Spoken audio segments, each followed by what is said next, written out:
Assalamu alaikum everyone, my name is Khalifa Al Haroon, the head of Innovation Interactive at Vodafone Qatar, and today we're going to do the ultimate comparison. We've got some of the best phones out here. We've got the Z2, the G3, the M8, HTC One, we've got the S5, we've got the P7, the 930, the 5S, and we've got the Q10. Yes, I remembered all of the names. I hope I didn't make any mistakes. And sometimes we just want to know what the best features are of a specific phone. So for example, I might want to know which one has the best battery life or the best camera for photos or the best camera for videos, because there is a difference between the two. What we're going to do is we're going to answer some of the most popular questions that we've received in the comment section below with all of the unboxing and comparison videos that we've done in the past.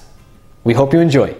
So one of the first questions that a lot of people ask, and I guess it's thanks to Apple because of their thinnovation, is what phone is the thinnest out of them all? And it did used to be the 5S, but the champion now is the Huawei P7, and this comes in at 6.7 millimeters thin. And let me just quickly show you how thin that is. It's pretty impressive.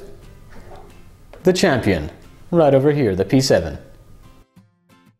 Khalifa, I carry multiple phones in my pocket. I want the lightest phone.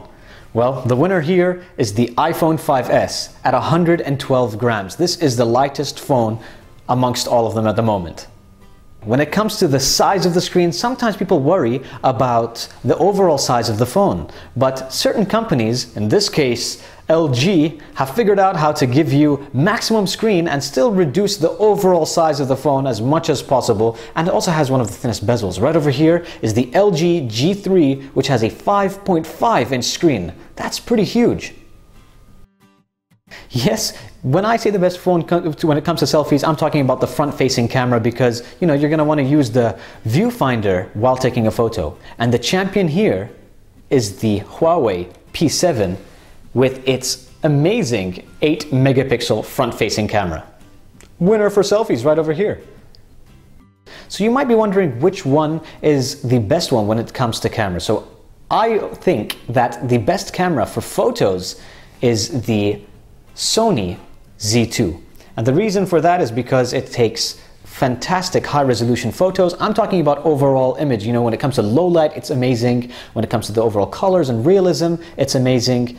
And because it's at a 20.7 megapixels as well, it gives you room to zoom in and color and crop and do all that good stuff. The winner is the Z2. Now, I take a lot of videos and I'm a vlogger. I like to put my videos on YouTube. And so I've been doing a lot of testing, and the best camera when it comes to video quality is the Nokia 930. I was really impressed by this because it gives me great color depth and a great variety in the spectrum when I'm taking videos at night. It has optical image stabilization, a great Carl Zeiss lens. If that is very important to you, then I recommend that you use the 930 for your video. On some occasions, there's a photo that you really need to take as fast as possible. In my opinion, the best camera when it comes to taking fast pictures is the HTC M8. Which phone has the best viewing angles at maximum brightness? If that's something that's very important to you, it's the BlackBerry Q10. That's the winner. Which phone has the best screen? I'm talking about a mix of colors, angles, clarity, resolution, all that good stuff. Now, this is a bit subjective because some people prefer a realistic color reproduction and some people prefer saturated looking colors. For example, on the S5 you can see colors that pop more than others. However, when it comes to realism and personal preference to their color profile, I choose the HTC One M8. And the second choice is the LG G3 because of its huge screen that's also Quad HD, the highest resolution of them all.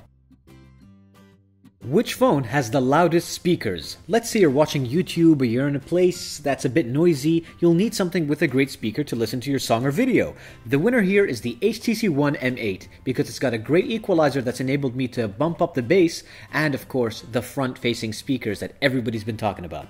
The winner is the HTC One M8. Which phone has the best tactile feedback when it comes to typing on a keyboard? Of course, this may seem a bit unfair because it's the only smartphone with a keyboard, but at the end of the day, that's what makes the Q10 special and the winner of this round. So again, need a keyboard? The Q10 is for you. If a fingerprint scanner and security is important to you, then you've got two winners here. There's the iPhone 5S with its Touch ID security, and the Galaxy S5 with their fingerprint scanner which you swipe. If I had to choose between the two, then I would select the 5S just because their implementation is done in such a nice way where you just touch the button.